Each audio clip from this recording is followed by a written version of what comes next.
Hello guys, welcome back again to my channel bersama saya Hansen di sini dan seperti biasanya setiap harinya saya akan buatkan video seputar cryptocurrency. Apa kabar kalian hari ini semuanya? Semoga dalam keadaan yang baik-baik saja. Teman-teman, Bitcoin lagi-lagi melanjutkan konsolidasi yang sudah bertahan selama kurang lebih seminggu.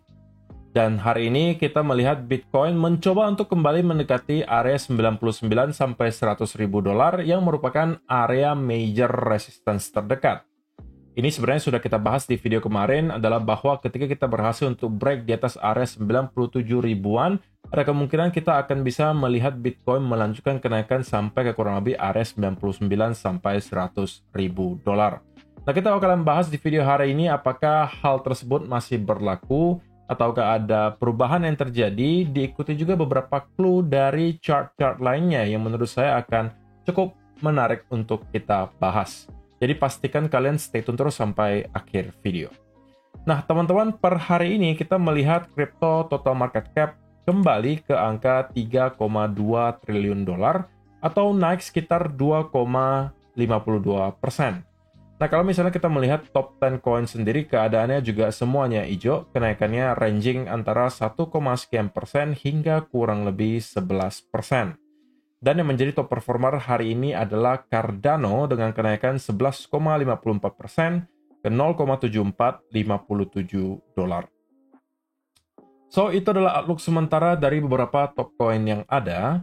Hari ini, teman-teman, kita bakalan masuk langsung ke chart karena saya kembali ingin melakukan updates untuk dua chart selain Bitcoin yang terkorelasi terhadap pergerakan harga Bitcoin.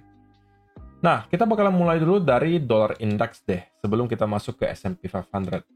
Nah, kalau misalnya kita melihat dollar index sendiri, teman-teman, untuk sementara waktu, kita melihat dollar index masih mencoba untuk bisa kembali reclaim di atas area 108,5 di sini. Dan kalau kita lihat di daily chart, sebenarnya sekarang kita persis berada di area tersebut. Dan harapan kita tentunya adalah dollar index itu bisa mengalami penurunan.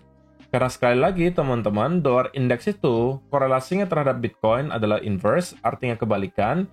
Jika kita melihat dollar index itu mengalami penurunan in general, maka itu harusnya akan membuat Bitcoin dan juga aset kelas lain yang denominasinya dalam bentuk dolar itu biasanya mengalami penguatan.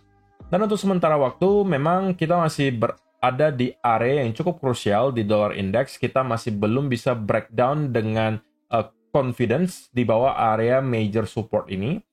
Ini masih menjadi PR, tetapi menurut saya secara pribadi, dollar index meskipun kalau kembali rebound dari sini, harusnya maksimum akan nyampe hanya ke sekitaran 110 dan kemudian bisa mendapatkan rejection yang signifikan.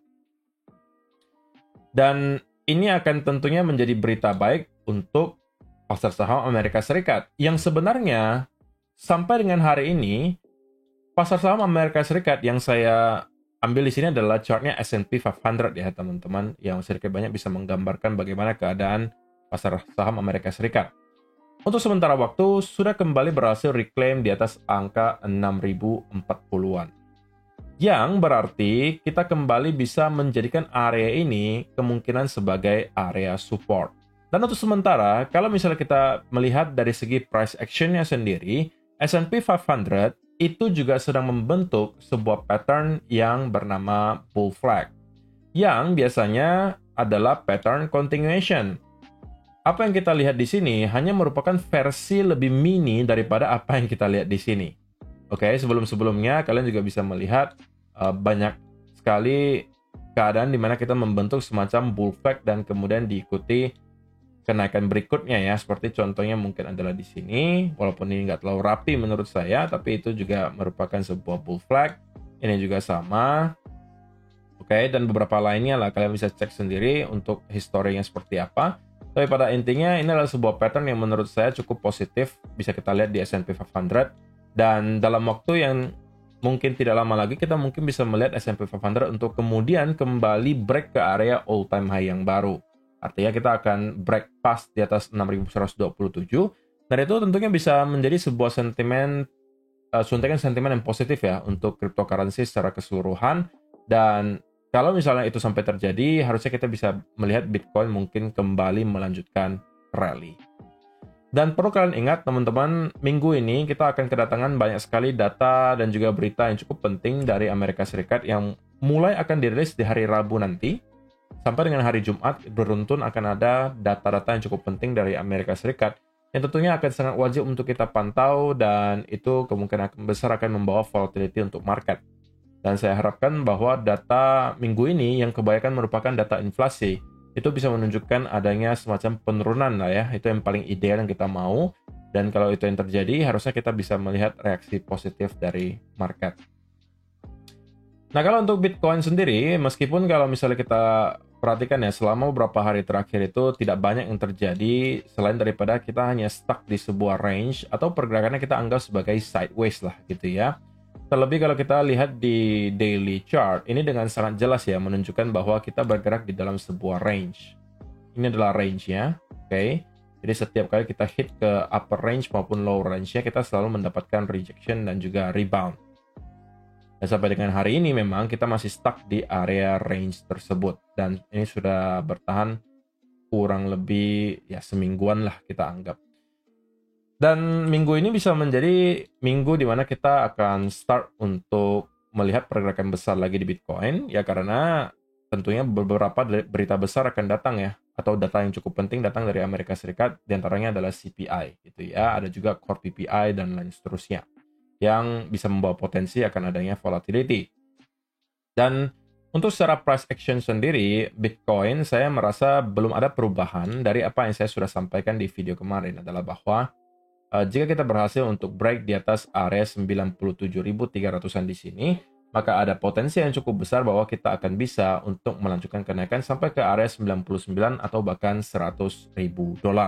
Nah, dari sana tentunya kita bakalan melihat bagaimana reaksi market, apakah masih terdapat banyak sekali sellers di area tersebut, ataukah pada akhirnya kita akan berhasil break di atas angka 100.000 lagi dengan manner yang cukup meyakinkan, disertai dengan volume yang tinggi, dan kemudian mendapatkan konsolidasi. Nah, kalau misalnya ini yang terjadi, tentunya ini adalah clue dari Bitcoin bahwa kita sepertinya akan melanjutkan kenaikan lagi dan setidak-tidaknya akan kembali ngeretes ke area resistance berikutnya di mungkin range 104.000 sampai ke area 105.000 dan next sudah ada di 106 dan mungkin sudah di all time high yang baru. Tapi sebelum kita bisa melakukan hal ini, maka kita harus tetap skeptis setiap kali kita menyentuh ke area 99 sampai 100.000 karena sampai dengan detik ini tentunya area tersebut masih terbukti sebagai area major resistance yang belum berhasil kita break. Beberapa kali sebelumnya kita setelah mencoba untuk melakukan breakout tetapi selalu mendapatkan rejection yang signifikan sehingga kita juga tidak bisa berasumsi bahwa kali ini pasti akan breakout gitu ya. Jadi yang bisa saya sampaikan adalah secara short term outlook saya masih sama bahwa selama kita bertahan di atas area 97.300 di sini atau range 97 ribuan lah, saya rasa kita akan bisa building momentum untuk kemudian melanjutkan kenaikan sampai 99 sampai $100.000 dan barulah dari sana kita mau lihat lagi bagaimana reaksi market, apakah kita kembali akan mendapatkan sell off yang signifikan ataukah kita akan akhirnya berhasil untuk breakout.